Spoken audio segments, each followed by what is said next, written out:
car run a little bit rough, but not changing lines.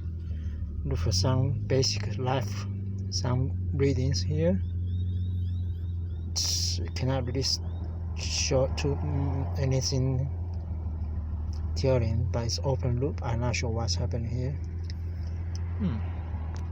Alright, I show you. I just noticed something. I'm not sure. Can you see? No.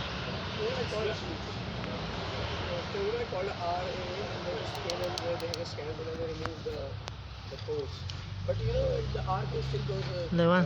like if you don't even give it away, it still goes up.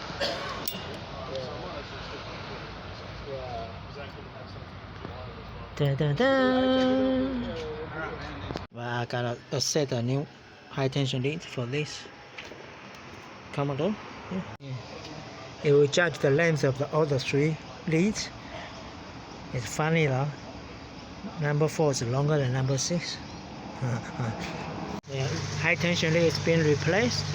So I'll just show you what I've done on this side.